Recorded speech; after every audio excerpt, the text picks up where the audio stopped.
देखिए, अगर बेटी ससुराल में बिना कारण के दुखी हो तो मां की गलती है। मैं हमेशा आपसे कथा में कहता आया हूं, बेटी को बेटी के गुण मत सिखाओ, बेटी को बहू के गुण सिखाओ।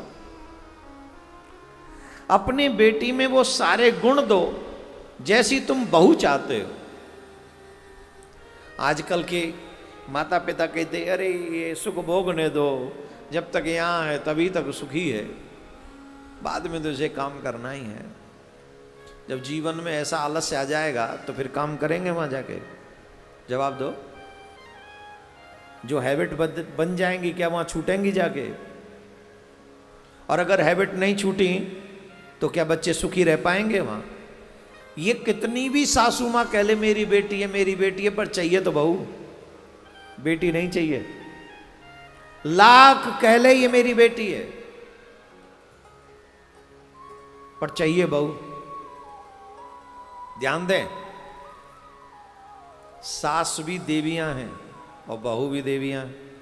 यहां पुरुष का कोई रोल नहीं है। बहू की लड़ाई ससुर जी से नहीं होती है, बहू की अधिकांश लड़ाई सासू मां के साथ होती है।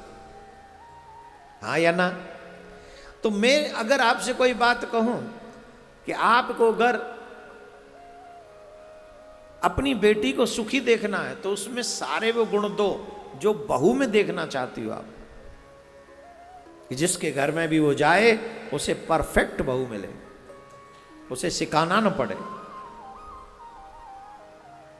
और तब वो उसकी सास नहीं कह पाएगी तेरे माँ बाप ने तुझे कुछ सिखाया नहीं, सिखा के ही भेजा है। मां सुनैना ने राजकुमारी सीता जी को भी बहुत सारे गुण सिखाए। ये भी कहा कि तुम यहां बेटी हो पर वहां तुम जो है बहू हो। और एक और बात बताई, वहां कोई काम ऐसा मत करना जिसकी वजह से तुम्हारे पिता को सर नीचा करना पड़े। एक और बात ध्यान रखें, बेटा अगर बिगड़ जाए तो एक कुल में दाग लगता है, और बेटी के स्टेप इधर उधर हो जाए एक आध तो दो कुल बदनाम होते हैं। अच्छा करें तो दो कुलों का नाम होता है। एक, अरे फलाने की बेटी ने बड़ा अच्छा किया। दूसरा, अरे क्या बात है फलाने की बहू है, गजब कर दिया, गोल्ड मेडल लेके आई है। हो गया नाम दो कुलों का। याद कीजिए, जिस समय महाराज जनक सीता मैया से चित्रकूट में वनवास के समय मिले तो सीता जी को बलकल वस्त्र में देखकर जनक जी का रूह हृदय कांप उठा। लेकिन जनक जी ने यह नहीं कहा कि चल मेरे साथ, नहीं कहा। आज की बेटियों को इतना कष्ट नहीं हो सकता जितना सीता जी ने उठाया। लेकिन जनक जी क्या बोले सीता जी को देख के चित्रकूट में? पुत्री पवित्र किए कुल दो। हे पुत्री, तुमने दोनों कुल पवित्र कर दिए। मुझे गर्व है कि मेरी बेटी तुम हो।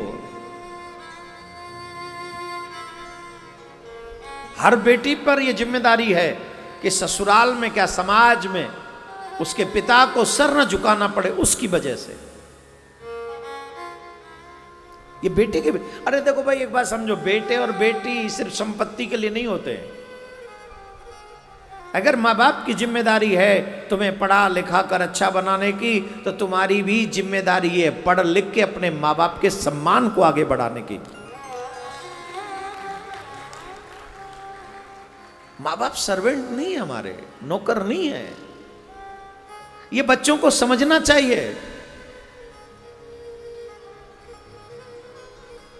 तुम सही माने में सही संतान तब कहलाओगे जब तुम्हारे कारण तुम्हारे मां बाप का सर ऊंचा हो। आज जनक जी चित्रकूट में कह रहे हैं कि बेटी तेरी वजह से हमारा कुल धन्य हो गया, दोनों कुलों का तूने नाम कर दिया।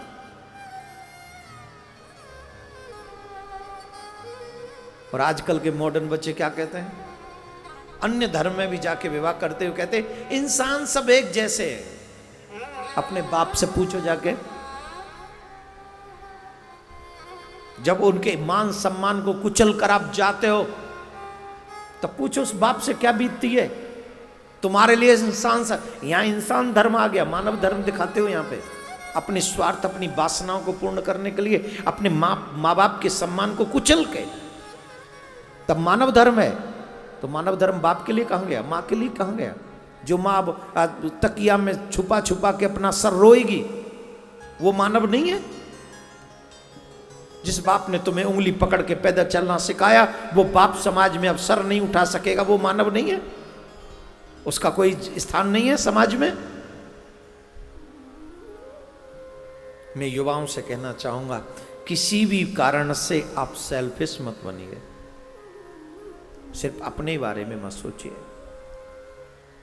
बेटा हो या बेटी, माँ बाप का सम्मान बढ़ाने से ही सपूत कहलाते हैं। बेटा हो या बेटी, माँ बाप का सम्मान गिराने वाले सपूत नहीं होते, कपूत ही होते हैं।